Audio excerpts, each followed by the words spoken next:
It's a small request, sir. ప్రతి ఎంప్లాయీకి government సెక్టర్లో పనిచేసే ప్రతి ఎంప్లాయీ ఆయన డాక్టర్ అయినా అవ్వచ్చు, ఇంజనీర్ అయినా అవ్వచ్చు, ఆర్కిటెక్ట్ అయినా అవ్వచ్చు, బ్యాంక్ ఎంప్లాయీ అయినా అవ్వచ్చు, ప్రతి ఒక్కరికి రిటైర్మెంట్ ఉంది. కానీ పొలిటీషియన్కి రిటైర్మెంట్ లేదు. మీరు రోడ్డు మీద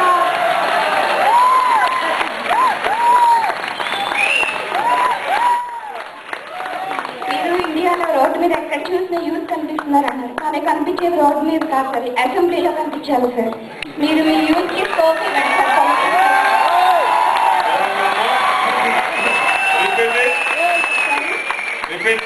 బ్రిటన్లో కానీ అమెరికాలో కానీ ఎక్కడ చూసినా ముసలాళ్ళే కనిపిస్తున్నారు రోడ్ మీద అని చెప్పారు. ఇండియాలో అదే చూస్తే యూత్ కనిపిస్తున్నారు అన్నారు.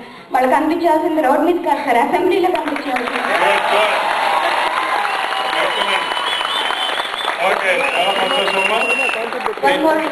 ఈ ఎజెండాని మీరు ఎన్టీఆర్ ట్రస్ట్ లో యాడ్ చేయాలని కోరుకుంటున్నాను. అదేమ్మా, అందుకని ఈ సంవత్సరం 40% యూత్ తీసుకొస్తాను. అది కూడా 18-30 సంవత్సరాల వయసు ఉండే వాళ్ళే సెలెక్ట్ చేస్తాను, చదువుకున్న వాళ్ళు సెలెక్ట్ చేస్తాను. నెక్స్ట్ అసెంబ్లీలో నువ్వు అందరి యూత్ని అసెంబ్లీలో చూస్తావు.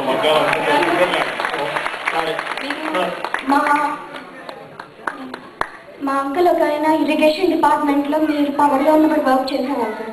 ఆయన ఎప్పుడూ ఒకటే చెప్తారు, ఆయన నిద్రపోవడం మమ్మల్ని నిద్రపోనీయడు అని. ఎందుకమ్మా నాకు వ్యతిరేకంగా పనిచేసే సేమ్ అదే ఫీలింగ్ మీరు నెక్స్ట్ టైం పవర్లోకి వచ్చినప్పుడు వాళ్ళు పర్ఫెక్ట్గా వర్క్ చేయడంలోనే కాదు, ప్రతి గవర్నమెంట్ ఎంప్లాయీ లంచం తీసుకోకుండా ఉండడానికి మెజర్స్ తీసుకోవాలని కోరుకుంటున్నాను సార్. మీ ఆలోచనలు, మీ ఆవేశం చాలా బాగుందమ్మా. మీ ఆవేశంతో నేను ముందుకు పోతున్నాను.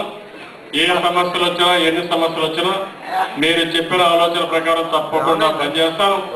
భగవంతుడు నాకు ఎంత శక్తి ఇస్తే అంత శక్తి ఉపయోగించి మీ ఆలోచన విధానం ప్రకారం పనిచేస్తాను. Thank you. బాగా మీరందరూ చాలా ఎమోషన్గా ఉన్నారు, ఫుల్గా చార్జ్ అయిపోయినారు. చాలా సంతోషం. అయితే మీరు చేయాల్సినంతా కూడా ఈ రోజు నా దగ్గర మహాడేసిపోయి పడుకోవడం కాదు, మీరు కూడా మీరు చేయాల్సిన పనులు చాలా ఉన్నాయి, చేయాలి. తమ్ముడు ఈ పక్క ఆయన మైక్ ఇచ్చామ్మా.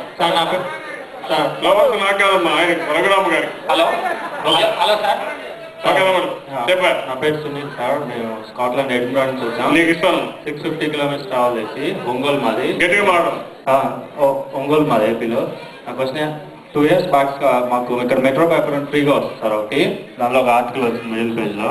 దానిలో నుంచి మీ గురించి మొత్తం ఆర్టికల్ యూకే పేపర్లో. ఆ రోజు హైటెక్ సిటీ గురించి మీరు ఇండియాకి తీసుకొచ్చిన ఇన్ఫర్మేషన్ టెక్నాలజీ ప్లస్ హైదరాబాద్లో మీరు హైటెక్ సిటీ పెట్టి మన ఎట్లా మీరు ఐటీని ఎలా డెవలప్ చేశారు ఇక్కడ ఫుల్ పేజ్ ఆర్టికల్ వచ్చింది మిడిల్ పేజ్లో. ఇక్కడ న్యూస్ పేపర్లో ఆ పేపర్ కట్ చేసి ఇంట్లో పెట్టుకున్నాను నేను ఎప్పటికని చెప్పి.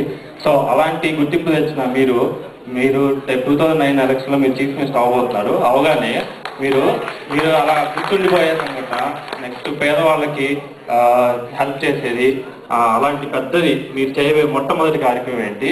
అది నా first question sir. Second question వచ్చేసి నెక్స్ట్ మన శంకర్ సినిమాలో చూసినట్టు భారతీయ సినిమాలో కానీ మన శివాజీ సినిమాలో ఏ సినిమాలో అయినా కానీ అలాంటి సినిమాలు చూపిస్తుంది. అది నిజం సార్. కరెక్ట్గా సినిమాల ద్వారా ఎడ్యుకేట్ చేస్తారు. అలాంటి సినిమాలు ప్రమోట్ చేసి మీరు ఎడ్యుకేట్ చేస్తూ జనాల్ని కరప్షన్లో ఎంఆర్ఓ ఆఫీస్, ఆర్టీఓ ఆఫీస్ ముందుంటాయి సార్ అన్నిటికంటే. వాటి మీద మీరు ఆన్లైన్ ఇప్పుడు ఆర్టీఓ ఆఫీస్ ఇస్తే జనరల్గా అంతా ఆన్లైన్ చేశారు, ఇప్పుడు కొంచెం స్టార్ట్ చేశారు. సో ఆన్లైన్ చేయడం వల్ల మీకు కరప్షన్ తగ్గడానికి చాలా తక్కువ ఆఫ్లైన్ అయిపోయినాయి. అదే మీరు మళ్ళీ దాన్ని అదే ఆ బ్యాకప్లో ఉన్న ఫైల్స్ అన్ని మీరు ఆన్లైన్ తీసుకొచ్చి మళ్ళీ మీరు ఆన్లైన్లో పెట్టాలని కోరుకుంటున్నారు సార్. అలా ఆన్లైన్ మొత్తం చేసి కరప్షన్ ఓకే. సో అలా కరప్షన్ మొత్తం అవాయిడ్ చేయడానికి మీరు చేసే ప్రయత్నాలు ఏంటి? మీరు ముఖ్యమంత్రి రాగానే మొదటి చేసేది ఏంటి మాకు తెలియదు. Thank you very much. తమ్ముడు నువ్వు చెప్పింది కరెక్ట్. అది నేను అమెరికాకు పోయినా ఈ క్వశ్చన్ అడిగారు, లండన్కి వచ్చినా ఈ క్వశ్చన్ అడిగారు కరప్షన్ గురించి. మీరంతా కూడా ఇక్కడ చూసినప్పుడు కరప్ట్ ఫ్రీ సొసైటీని చూస్తున్నారు.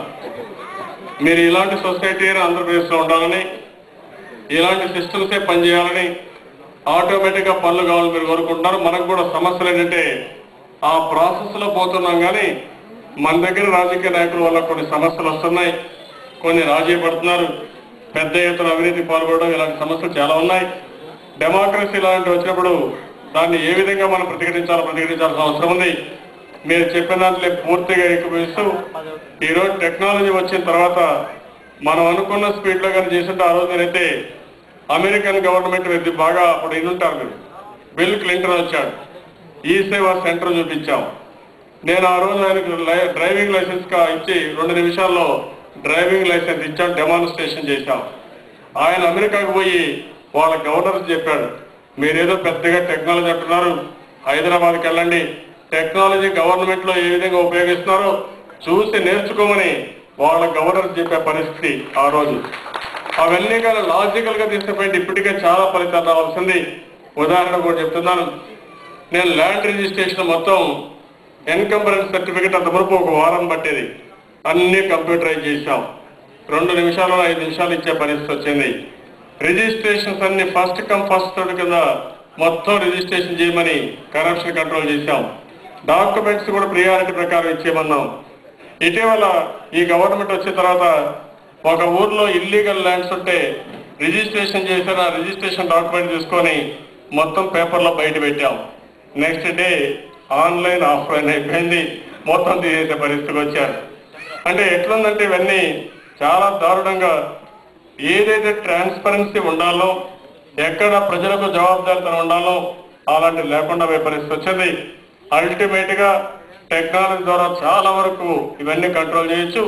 అదే మనగా మనం మోటివేట్ కూడా చేద్దాం, అది తప్పకుండా చేస్తానని చెప్పి తెలియజేస్తూ, ఇంకో పక్క మరి మీరేం చేస్తారు రేపు గవర్నమెంట్ వస్తారని అడిగారు. నేను 3 ఇష్యూస్ పైన మీకు ఒక ఛాలెంజ్ ఇచ్చాను. నా మీద అభిమానం ఉండే తమ్ముళ్ళందరూ ఐటీలో లాభం పొందాం, లేకుంటే నాలెడ్జ్ వల్ల లాభం పొందాం అనుకున్న అందరూ కూడా, 1 పేదరిక నిర్మూలన చేయాలి, 2 రైతులకు మెరుగైన ఆదాయం రావాలి, గ్రామీణ ప్రాంతాల అభివృద్ధి కావాలి, ఆర్టిజాన్స్ ఎవరైతున్నారో వాళ్ళని కాపాడాలి. ఈ 4 అజెండాలుగా, 1 మీ నాలెడ్జ్, 2 ఫిలాంథ్రఫీ, ఈ 2కు మీరు కాంట్రిబ్యూట్ చేస్తే నేను అన్ని ఐడియాలు తీసుకొని ఎలక్షన్ల ముందు ఎలక్షన్ మేనిఫెస్టోలో చాలా స్పష్టంగా చెప్తాం, అక్కడి నుంచి ముందుకు పోతాం. దీనికి ఆల్టర్నేటివ్ ఎకనామిక్ ప్రోగ్రామ్, ప్రత్యామ్నాయ ఆర్థిక విధానం ద్వారా సాధ్యం. దాంట్లో మీరు ఆలోచించి ఐడియాస్ ఇవ్వండి, ఇంప్లిమెంట్ చేస్తాం. వారికి అక్కడ ఇదైనంత కూడా అక్కడ ఆవిడ ఓకే.